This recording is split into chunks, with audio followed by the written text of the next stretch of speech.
지금 그냥 여러분이 좀 아셔야 되는 게 특별히 우리 오산이 여러분 전국에서 자살률이 1위예요. 작년에 147명. 가장 젊고 가장 작은 도시인데 왜 이런 일이 생겼냐? 젊은 사람들이 직장 생활하고 가정 꾸리냐고 바빠서 사실은 신앙생활을 안 하는 가정들이 많은 것 같아요. 그리고 경기도까지 밀리고 내려와서 마지노선이 여기 오산인데 여기서도 먹고 살 수 없게 되자 이들이 자살하는 일들이 생깁니다. 인천하고 오산이 지금 주고받고 자살률 1위를 거의 이렇게 차지하고 있어요. 이거는 우리 하늘땅 교회가 오산에 세워진 이유가 여기에 있다고 우리가 믿는 것입니다. 그래서 이 아이들을 세상의 가치관과 그런 것들로 자기의 마음을 빼앗기기 전에 하나님의 마음을 가르쳐주는 그 교회가 되어야 우리가 오늘 하나님이 이곳에 작든지 크든지 부르시고 세우신 이유가 있다고 우리가 그것을 사명을 감당하면서 살아가려고 합니다.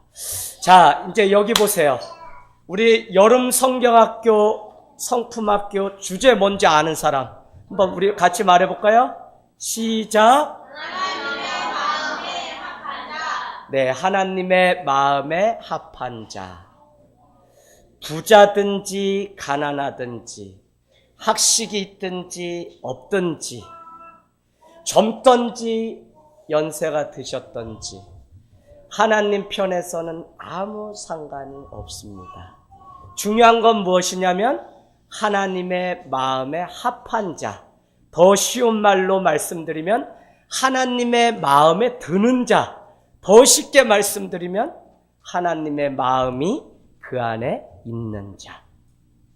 소수이 교회 오래 다녔어요. 수이 하나님의 마음이 어디에 있어요? 하나님이 어디 계세요? 우리 수이 어디? 네, 여기에. 서영이 맞아요? 여기에 있어요? 네, 마음에 하나님이 계세요. 그래서 우리가 신앙생활을 하면서 우리는 하나님을 늘 모시고 사는 그 삶을 살아야 돼요. 그래서 여러분은 24시간 하나님의 마음을 지키기 위해서 성령 가운데 날마다 살아갈 때 우리는 우리의 중심을 하나님께 드릴 수 있는 것이지, 이게 되지 않으면 순간마다 인간적인 세상의 탐욕과 정욕이 또 우리를 지배해요. 그래서 우리를 바꾸고 변화시키는 것은 어떤 고난이나 여건이나 환경이 아니라 날마다 주님의 마음, 주님의 말씀, 약속된 말씀이 우리 가운데. 그래서 성도의 제1 의무는 주의 영광을 위해 하나님의 말씀 앞에 우리가 세워지는 것 외에는 사실 없어요. 그래서 우리가 하나님을 믿습니다라고 하지만 제가 여러분께 도전을 드린 것은 무엇이냐면 하나님의 말씀을 믿습니다라고 고백할 때 정확한 것이라고 제가 말씀을 드렸습니다. 왜요? 하나님을 믿는다고 하지만 하나님을 내가 믿고 싶은 부분만 믿으면서 대부분 많은 사람들이 하나님을 믿는다고 해요. 그러나 그런 것이 아니라 정말 하나님의 말씀대로 우리가 살아가고 하나님의 말씀대로 우리가 순종하면서 살아가는 이것이 얼마나 중요한지 모른다는 것입니다. 여러분, 우리 주제 한번 같이 크게 한번 하겠습니다. 시작. 하나님의 마음에 합한 자. 그래서 결국은 하나님의 마음에 합한 자를 어떻게 하시는 거예요? 주님이 사용하시고 부르신다는 것입니다. 하나님이 사용하시기로 마음먹으면 도저히 가능성이 없는 사람임에도 불구하고 오늘 사울을 바울로 바꿔서 오늘 그의 눈이 멀게 하고 3일 동안 아무것도 먹지 못하게 하는 일을 통해서라도 오늘 우리 집사님이 고백하고 간증했던 것처럼 어떤 사건과 상황을 통해서도 하나님의 관심은 어디에 있냐? 하나님의 마음에 합한 자로 바꿔서 우리를 사용하시고 오늘도 우리를 쓰시기를 원한다는 것입니다. 할렐루야. 그래서 이 사실을 깨닫게 되면 우리는 다른 것에 관심이 있으면 안 되고요. 하나님, 오늘도 나를 사용하실 수 있을까? 하나님이 오늘도 나를 부르실까? 하는 거기에 관심. 그래서 하나님이 쓰실 수 있도록 우리를 준비해 놓는 이 일이 얼마나 중요한지 모른다는 것입니다. 여러분, 이제 말씀을 마치려고 해요. 자, 오늘 9장 1절 2절. 예루살렘에 모여서 예수를 믿던 마가의 다락방에 모였던 초대교회 공동체는 어느 날부터 핍박이 있기 시작하는데 8장에 이르러서는 믿음의 사람 스데반이 돌에 맞아 순교하는 일까지 생겨요. 그래서 더 이상 예루살렘 중심으로 모여서 예배할 수가 없게 됩니다. 그래서 이 사람들이 예루살렘에서 어디까지 옮기게 되냐면 다메섹이라고 하는 곳. 무려 예루살렘에서 다메섹은 242km나 떨어진 곳이에요. 여러분, 이곳을 배를 타고 길을 건너고 말을 타고 하면 거의 1년이 걸릴지 모르겠어요. 몇 달 만에 갔을지. 아무튼 예수를 믿는 사람이 핍박을 견딜 수가 없어서 다메섹이라는 지역까지 갔는데 그곳에 누가 찾아오게 되냐면 스데반을 죽였던 장본인인 사울이라고 하는 사람이 공문을 가지고 찾아오게 됩니다. 그런데 1절에 보세요. 거기에 누가 있다 그래요? 1절에 1절, 9장 1절. 오케이, 주의 제자들이 있었어요. 주의 제자는 누구예요? 예수님을 믿는 교회가 거기 다메섹까지 핍박을 피해서 가서 세워진 거예요. 그러니까 성도는 어디에 가든지 하나님 앞에 예배하고 하나님의 말씀을 찾아서 가는 거라니까요. 그래서 주의 제자들이라는 단어가 있고 우리 2절로 가겠습니다. 또 누가 나와요? 도를 따르는 사람. 근데 무슨 도라 그랬어요? 그 도. 영어로는 the way 이렇게 되어 있습니다. 그 길을 가는 사람들. 이 사람들도 누구예요? 예수의 길을 가는 사람들. 그런데 예루살렘에서 핍박한 것으로 만족하지 못하고 사울이라고 하는 유대인 중에 다소 출신 이 사람이 얼마나 열심히 컸는지 다메섹 242km를 와서 거기서도 사람을 죽이려고 오늘 하고 있다는 거예요. 그런데 그곳에 막 의기양양해서 살기 등등해서 걸어가던 사울에게 엄청난 일이 있었는데 하늘로부터 무슨 소리가 들려요? 거기 보세요. 3절 4절 뭐라 그래요? 사울아 사울아 어찌하여 나를 박해하느냐. 그랬더니 사울이 뭐라고 대답해요?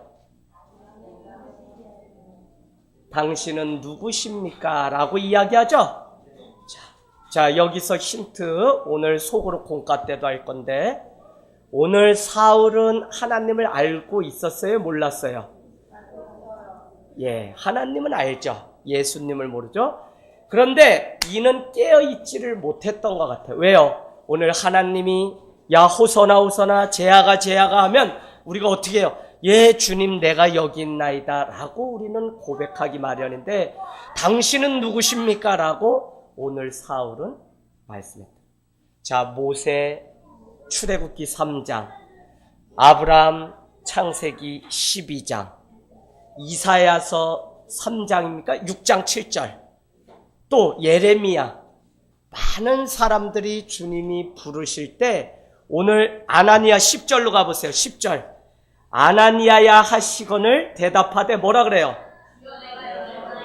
주여 내가 여기 있나이다. 그러니까 깨어서 하나님의 쓰임 가운데 가는 사람은 하나님의 마음에 합한 자는 당신 누구십니까? 라고 물은 자는 한 명도 없어요. 주여 당신은 누구십니까? 라고 한 게 아니라 주여 내가 여기 있나이다. 이사야는 뭐라 그래요? 심지어 더 붙여서 말하면 주여 내가 여기 있나이다. 나를 보내소서라고 고백했어요.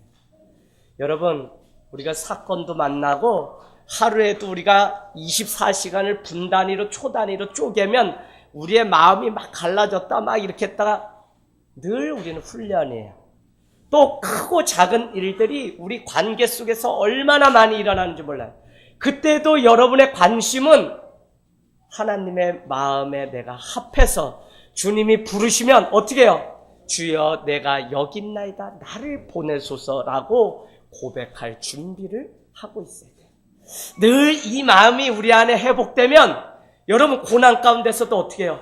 주신 이가 여호와시니 거둬가시는 이도 여호와시고 당연하다 이거예요. 그러나 더 주실 분도 여호와 하나님이라는 믿음을 우리가 드리는 고백이 있게 됩니다. 할렐루야. 네. 여러분 하늘 땅 교회는 사실 불과 관계가 있어요. 가정에서 6개월 제가 그날이 떠오르더라고요. 그래서 목회 서신에 정말 소리내서 예배드리고 찬송드리고 싶던 그 심정을 여러분 아십니까?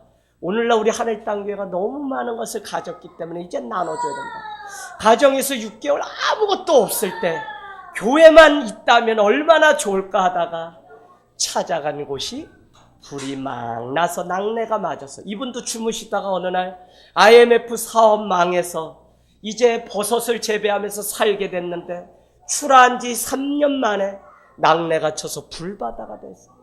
사람이 얼마나 아무것도 아닌지 결국 우리의 인생이 까딱하면 죄밖에 없는 것을 이분도 깨닫게 됐어요. 그래서 주말 체험농장 한다면서 우리 오경철 집사님이 연 1%의 수원농업진흥청에서 자금 1억을 빌려다가 300평의 창고를 빌려줬는데 갔어요.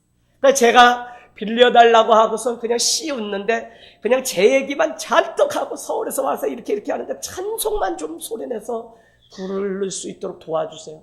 그랬더니 이분이 웃는데 종려주일에 목사님 예루살렘 입성하셔야죠. 그래요.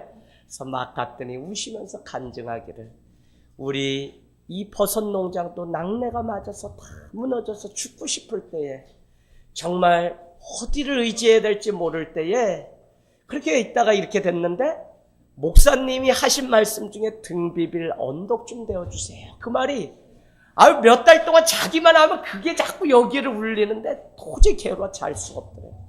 그래서 빌려줘서 6개월 동안 아이 50명 데리고 여기에 오게 된 거예요. 그래서 그 아이들 다시 이제 만나러 우리가 또 광야로 갈 준비를 하나님이 하라고 하는 때구나라는 생각이 마음 가운데 들었다는 겁니다. 할렐루야. 여러분 지난주는 왔는데 오늘 모든 치연이 인치연이라고 승준이 동갑내기. 요 녀석 어떻게 만났냐. 여기 온 지 2년 만에 신방을 갔다 오고 전도 갔다 오는데 여기 앞 하늘 땅 산에서 연기가 모락모락 나요. 그래서 어떻게 됐냐 하고서 막 119에 신고를 하고 올라갔더니 이 녀석들이 태영 아파트 사는데 아빠 이게 성냥을 가지고 와가지고 그냥 솔까지 켜대서 불이 난 거예요. 다행히 제가 어려서 워낙 산소 그냥 호기심이 많으니까 선악이라고 하는 막 성냥 팔각형으로 된 한 통씩 가지고 사가지고 오라고 그러면 사가지고 집에 가다가 심심해요.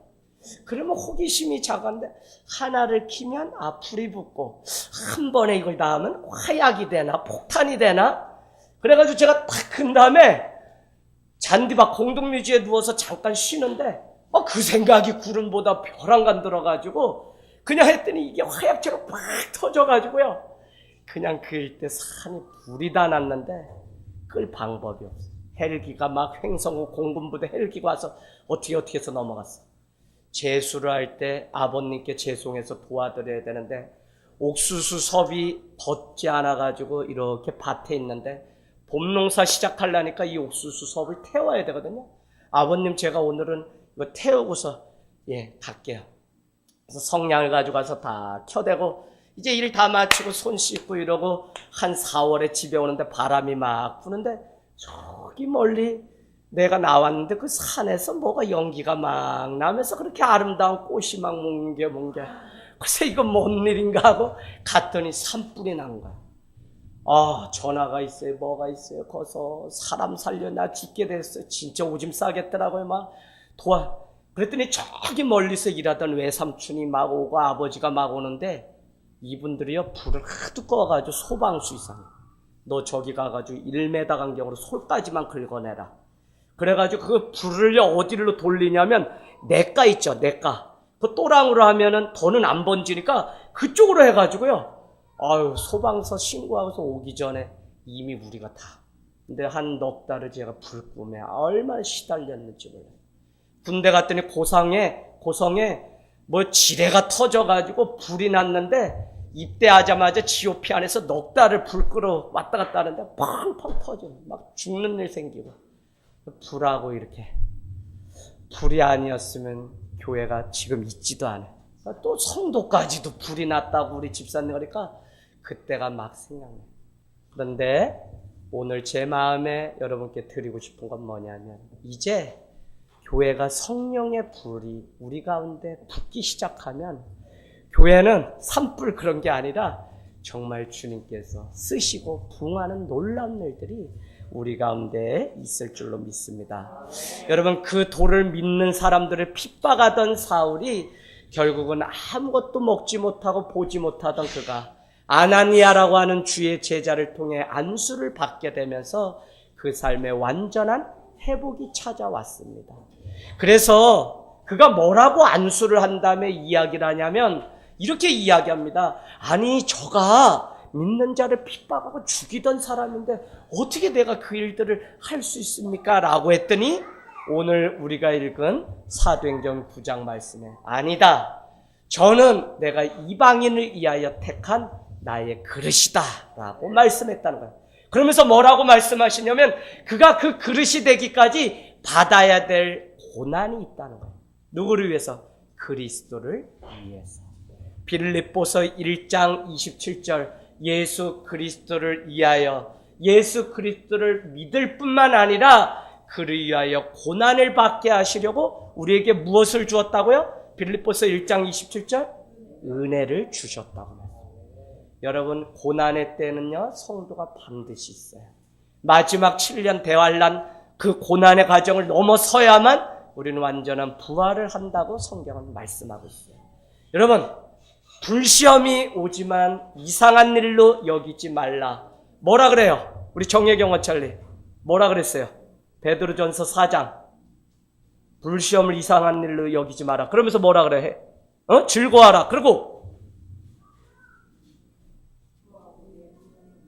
기뻐하고 즐거워하라. 그러면서 뭐라고 이야기하냐면 고난이 있는데 고난 뒤에 영광이 우리 가운데 있다는 거예요. 여러분, 그래서 오늘 여러분과 같이 나누고 싶은 것은 하나님의 마음에 합한 자는 하나님이 어떻게 해서든지 사용. 사울이라는 이름의 뜻은 뭐예요? 큰 자라는 뜻이에요. 근데 그가 변해서 이제 어떻게 돼요? 바울로 이름을 바꿔요. 사도 바울 할 때 바울은 이름이 뭐예요? 작은 자라는 뜻입니다. 그래서 여러분, 우리가 예수를 만나고 정말 주님의 마음에 합한 삶을 사는 자는 어떤 삶을 살게 되냐면 작은 자의 삶을 살아요. 내 목소리가 커지는 게 아니라 예수 믿으면 점점 작아져요. 그러면서 어떻게 돼요? 필립 얀시가 책에 썼던 것처럼 교회라는 곳은 높은 자가 들어와서 낮아지는 곳이며 낮은 자가 높아지게 하시는 하나님의 계획이 있는 곳이 바로 교회다. 그렇게 말씀합니다. 그래서 여러분, 우리 김용인 집사님의 그 일은 사실 우리 공동체를 깨우시려고 하나님이 지금 말씀하세요. 여러분, 오산에 지난 몇 주 상간의 교회가 새 교회가 또 없어졌어요. 지금 1년에 3,000교회가 없어진다는 거는 목회자가 전에는 잘못이라 그러지만 아니야. 잘못 가르치는 게 잘못이라면 잘못이겠죠. 성도가 고난 가운데 너무 약해요. 약해요. 정말 하나님의 축복을 바라길 원하면서 고난의 과정이 우리가 다 생략된 채 그렇게 살아요. 그래서 여러분, 이 여름 성경학교 동안 하나님의 마음이 뭘까? 우리가 좀 생각하면 저는 그냥 겸손한 자리로 우리가 내려가는 그 삶. 그게 초심이 아닐까 그런 생각이 들어요. 그래서 여러분, 같이 기도하는 이 여름, 아이들의 잔치가 아니라 우리 모두가 하나님 앞에 말씀잔치, 붕해가 되는 은혜가 있기를 원합니다.